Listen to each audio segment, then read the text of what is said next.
Hi everyone!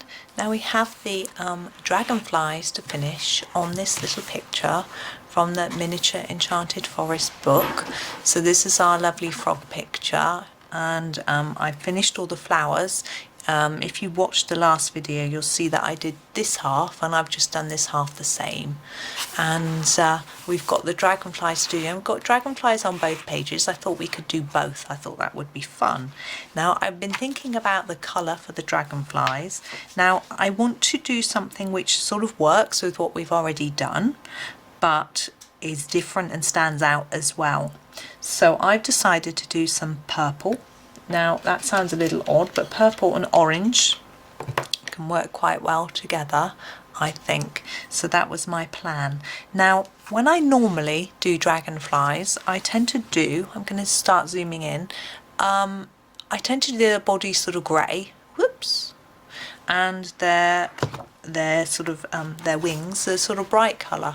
But of course dragonflies tend to have really colourful bodies, so I'm going to start with my number 6, which is a purple, which always looks blue on camera, and I'm going to do the bodies in this very vibrant purple colour to start with, like that. And I'm going to do all of them the same, so we've got some continuity. It even looks blue once it's coloured. Now this body here, I don't know how well you can see it, it's made up of lots of teeny weeny circles, and I just cannot colour them like that, so I've done them as a line. Now it could shade the bodies, but I'm doing them solid and quite hard, and we're going to do all the same. You don't have to do them all the same. We're going to do some differentiation in the wings. I nearly said leaves then. I'm pretty sure dragonflies don't have leaves. Oh dear, I'm getting tired. Friday afternoon. Oh, it's a good time for colouring. I sometimes find when I'm tired, just colouring something in without shading can be so relaxing. I've just noticed that, oh no, that one's the same as that one. You can't see one over there, but they're not all the same. Yeah, I find it can just sometimes just colouring in a block of colour rather than worrying about light and shade and shadow and details and everything can be really lovely. Right, we're going to move across the other page. We're just going to add this consistent colour across the whole page. I hope this isn't too boring, but once we've done the bodies, we will do the wings in different ways. Let's just move my pencils out of the way so I can move the book over so you can see what I'm doing. It's not very exciting, but you can watch anyway. Yeah, I was going to actually explain to you about my videos. Now, I make them at any time when I happen to have a spare minute or two, or half an hour, and it takes me a little while to get them edited and stuff.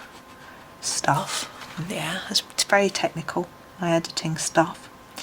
And then I schedule them so that I have one a day going out. I thought it would be fun to try that when I first started making videos, and I've just stuck with it really. Occasionally I pop out an extra one though in the middle of a day, and that's usually if something exciting is happening, like I've received a new book or something and I want to just can't wait to show you, something like that. But so I do one a day, and I schedule them to always come out at 7:15 in the morning UK time. Okay, let's move there. Right, now I've got my lighter purple, and for this one I'm just going to do this lighter purple for the wings.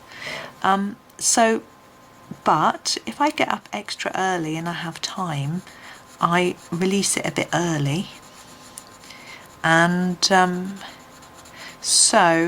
and as I say, sometimes there are extra ones. So even if you think that you know when my videos are coming out, sometimes there's a sneaky one at a different time. So I hope you can see what I've done. I've done a harder layer of colour nearer the body and then less towards the edge of the wing. I think there'll be more shade here, so it will be darker. So if you subscribe to my channel or here on YouTube, it's free. You don't have to pay. I know I spoke to someone about it and they were worried they'd have to pay. No, it's absolutely free. But what it means is that you get a notification when my videos come out. Now YouTube doesn't usually do it for every single video, it just does it for a selection of videos. But if you ring the bell or hit the bell, which is near to the subscribe button, you can select how frequent you get the notifications. Now the bell that's under my video by my subscribe button will only apply to my videos. So if you subscribe to anybody else, you will have to change the preferences for them. So if you only want notifications from me once a week, you select that. But if you want them more often for someone else, you select the relevant whatever you want. I'm going back to the dark one for the edge of the wings here, but I'm not going to do it as hard as I did for the body. I'm just going to do a light layer. So that's just a little tip if you want to be sure that you don't miss any. I mean, obviously when you get the notification you don't have to watch it right away, but what you can do is not cancel that notification until you've watched it, and it'll be a little reminder that there's one available. That's assuming you want to watch it, of course. This one I'm going back to the lighter purple because obviously I cover lots of different things, and it depends whether it's appealing to you or not. I know that certain videos of mine are much more popular than others, and I find it absolutely fascinating looking at what people watch and what they don't watch so much. Some people have theories that it's my photographs and the thumbnails that I use. I'm going to use the darker purple here, like I did on the last one, and that a thumbnail makes all the difference. But I'm not convinced on that theory. I think sometimes it's like people like flip throughs of completed books. That seems to be a popular thing, and that's great. And I've done that for all of my books that I've completed, so I can't just whip those up out of nowhere. I have to actually do the colouring first. So that's fair enough. And there are certain tutorials that seem to be more popular than others, which is again absolutely fair enough. And I'm going to do the same technique with this one. So darker in this corner and lighter here within these little sections. But if you particularly want something, here's the darker purple, want me to do something, do let me know. I've had a few requests before and I've tried to do what people have asked. I have had requests for other books that aren't Johanna Basford's. Now I never colour anyone but Johanna, so that can be a little bit tricky for me. If there's a free download by that person, this is back to the light purple for this one, then I might be happy to go and have a little look and play with that. But generally, I wouldn't really want to commit to buying someone else's book because, I've got lots of Johanna's books that I want to finish. So that's that. But if there are particular pages or techniques, I'm sticking with my light purple here, or anything like that you want, I can have a go. I did get a request for coloured metal and I did have a go at that. I had a request, this is the dark purple, for a full page in Miniature Enchanted Forest. We're about to achieve that with this little frog. So I try and do, it takes me a while though, because obviously, because I record in advance, I get your message and I've already got quite a few videos that might be scheduled to go. So light purple, so it will take me a while, and if it's a technique or something how to do something, I might have to learn how to do it or play around a bit first, which is what I did with the coloured metal. So it just takes me a little bit of time. There we go. And back with the darker purple for the wingtips. There we go.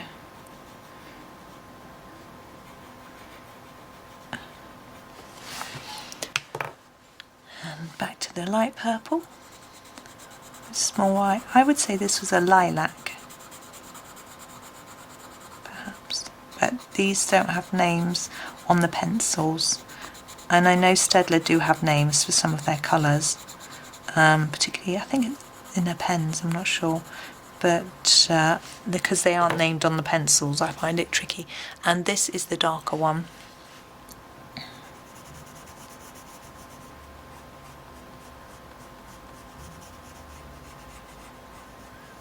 And I'm just doing the same as before by doing a light layer around this edge. I don't want to push too hard or else the body won't stand out because it will look the same. But I'm purposely using the same colour so it all blends together.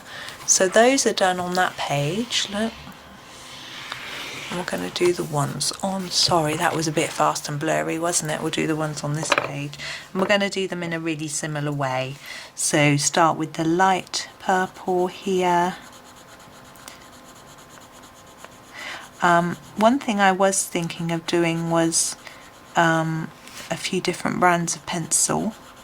I did my Holbein review, or my Arteza reviews were popular, and I don't know if that was just because they were a review or because people like those brands of pencil. I'm going to do this one as well with the light before I switch to the dark. But I am going to do, I think the next planner page I'm going to do with some part of it with some Holbein pencils. Now the darker one around the edges, just like we've been doing already.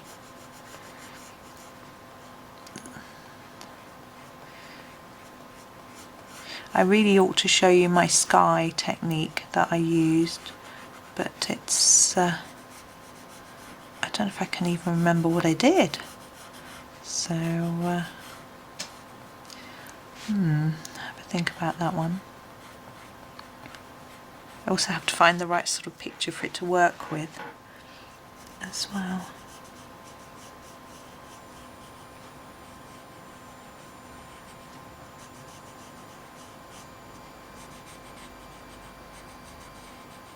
And also it was a mix of brands of pencil. When I'm doing my videos, back to the light colour, I tend to use the same brand all the way through. I think it's easier for you and for searching and things, you know. If someone has a particular set, they might only want to watch the videos that use their set of pencils, that sort of thing. Whereas if I'm not filming, this is the dark purple for the tip. If I'm not filming, I always mix my sets right up. I use whatever works. I always have my polychromos open on my desk, so those are my go-to pencil. Then if I've got some little details, back to the light colour, I will jump in with the Staedtlers. If I want something vibrant, I might use the Artezas, and then I have open stock of some Derwent Coloursoft and some Prismacolors that I dive into as well. Particularly, I've got lots of greens in those colours, so at the moment I'm doing Enchanted Forest a lot. I need lots of different shades of green. Sorry, I swapped to the dark colour.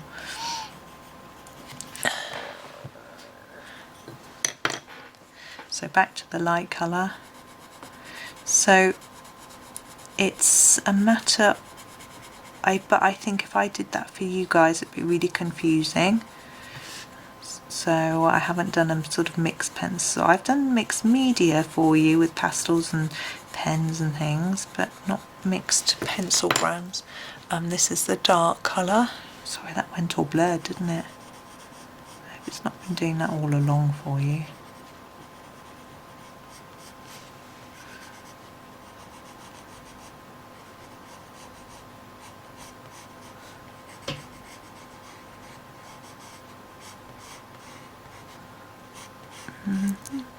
Oh, I nearly started singing then.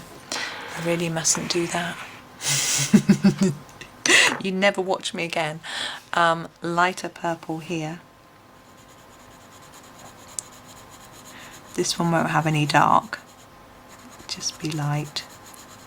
And you can't see what I'm doing because my hand's over the top. There we go. It's just the same technique anyway, the way through.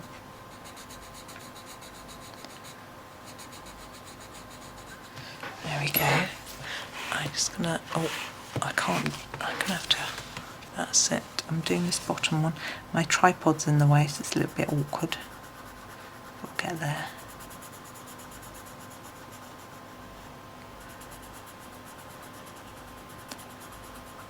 There we go. I almost feel, because of Johanna's book, new book coming out soon, that I'm just sort of randomly colouring, waiting, you know. When's it coming? Looking forward to having a go at it, sort of thing. And I suspect when it comes I shall just sit there and look through it and wonder where on earth to start. But as I said before, I will start with this book belongs to. This is the last bit of the dark purple. I always start with that.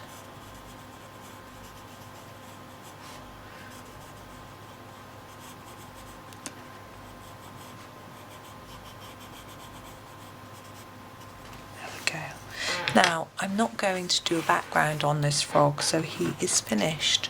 So I shall zoom out for you so you can see him. There we go. I'm afraid my camera angle's a bit odd, so it doesn't look, it looks a little bit strange. Maybe if I tip it up. There we go. So they look really blue, but believe me, they are purple. But there he is. So thank you very much for watching. I hope you enjoyed the video and happy colouring.